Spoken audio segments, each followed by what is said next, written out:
विश्वासाची 26 वर्ष, लाखो सुखी दाम्पत्य. डाउनलोड करा मराठी मॅट्रिमनी. डोंबिवली डॉक्टर मारहाण प्रकरणी आरोपी नगरसेवक रमेश म्हात्रेला रुग्णालयातून डिस्चार्ज. अटकेनंतर रक्तदाबाचा त्रास झाल्याने उपचार आज कोर्टात हजर केले जाणार. म्हात्रेला तातडीने कोर्टात हजर करा, त्याशिवाय निर्णय देणार नाही, कोर्टाचे आदेश. नगरसेवक रमेश म्हात्रेसह डॉक्टरांना मारहाण करणारे चारही आरोपी रेकॉर्डवरील गुन्हेगार. म्हात्रेच्या नावावर तब्बल 18 गंभीर गुन्ह्यांची नोंद, तर इतर आरोपींवरती हत्येसह मारहाण आणि विनयभंगाच्या प्रकरणात गुन्हे दाखल. नाशिकमधील ठाकरेंचे 10 ते 12 नगरसेवक शिंदे शिवसेनेच्या गळाला लागण्याची शक्यता. अनेक नगरसेवकांच्या वरिष्ठ नेत्यांसोबत गुप्त बैठका. प्रभागनिहाय 5 कोटींचा विशेष निधीचं आमिष दिल्याचीही चर्चा. नाशिकच नाही तर महाराष्ट्रातील अनेक नगरपालिका, नगरपंचायत आणि महापालिकेतील नगरसेवक शिंदेंसोबत येण्यास इच्छुक आहेत. लवकरच त्याची प्रचिती येणार, मंत्री उदय सामंत यांचा मोठा दावा. शिंदेंच्या शिवसेनेतच रस्सी खेच आहे. बहुमत असताना नगरसेवक फोडण्याचं कारण काय आहे? ठाकरेंचे नगरसेवक केशव पोरजे यांचा सवाल. तर शिंदेंसोबत कुठलीही बैठक झाली नाही. विकास निधी संदर्भात बैठकीसाठी आयुक्तांनी 4 तास बसवून ठेवलं, पोरजेंचं स्पष्टीकरण. 2 दिवसात 2 मोठ्या भेटी झाल्यानं मवियामध्ये काय चाललंय असा सवाल उपस्थित. शरद पवार आणि एकनाथ शिंदेंच्या भेटीनंतर ठाकरे सेनेच्या 3 आमदारांसह किशोरी पेडणेकरांनी मुख्यमंत्री फडणवीसांची भेट घेतली. शरद पवार आणि सुप्रिया सुळेंची चर्चा. पवारांनी शिंदेंसोबत घेतलेल्या भेटीवरती भावना व्यक्त केल्या. संजय राऊत यांची प्रतिक्रिया. महाविकास नव्हे तर महाविनाश आघाडी एकमेकांनाच आरोपीच्या पिंजऱ्यामध्ये उभे करत आहेत. राऊत आज शरद पवारांना तर उद्या ठाकरेंवर देखील आरोप करतील. भाजपच्या नवनाथ बन यांचा टोला. शरद पवार यांचे 5 ते 6 खासदार अस्वस्थ आहेत. काँग्रेसचे नेते पृथ्वीराज चव्हाण यांचा मोठा दावा. तर सगळे खासदार पवारांसोबत आहेत. स्वतःच्या पक्षाकडे लक्ष द्या, बजरंग सोनवणे यांचे खडे बोल. आमचे कोणतेही खासदार नाराज नाहीयेत. शिंदे आणि पवारांची भेट सहज झाली आहे. राऊतांना कुणीतरी चुकीची माहिती दिली असेल, खासदार सुप्रिया सुळे यांचं भाष्य. शेतकरी कर्जमाफी आधी सरकारनं केंद्राकडे आयकरबाबत डेटा मागवलाय.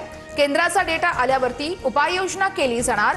कर्जमाफी संदर्भात कोणतीही दिरंगाई होणार नाही. सरकारची माहिती मुख्यमंत्री आज सभागृहात उत्तर देणार.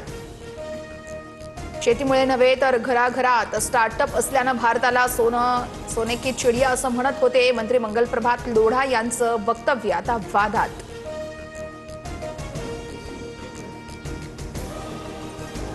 पिंपरीच्या मोशी कचरा डेपोमध्ये 40हून अधिक तासांपासून रेस्क्यू ऑपरेशन सुरू. ढिगाऱ्याखाली अद्यापही 8 जण अडकले.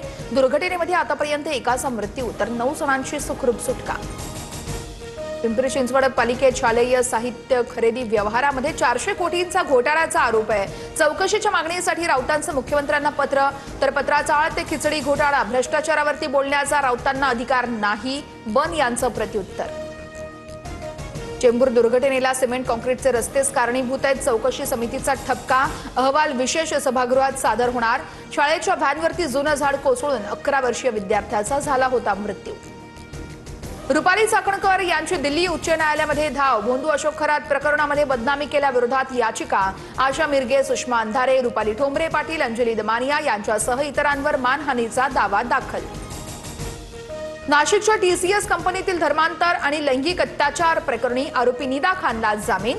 तुरुंगात मुलाला जन्म देण्याची वेदना कोणत्याही महिलेसाठी असह्य असते. कोर्टाकडून भगवान श्रीकृष्ण जन्माचा दाखला.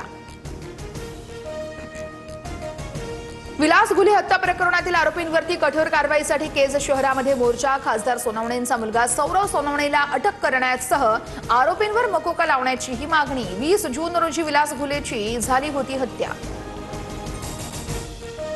आजपासून महाराष्ट्रामध्ये पाऊस कमी होणार. पुणे, साताऱ्यासह विदर्भात चंद्रपूर, वर्धा, गडचिरोलीला पावसाचा येलो अलर्ट, तर इतर जिल्ह्यांमध्ये कुठलाही अलर्ट देण्यात आलेला नाही.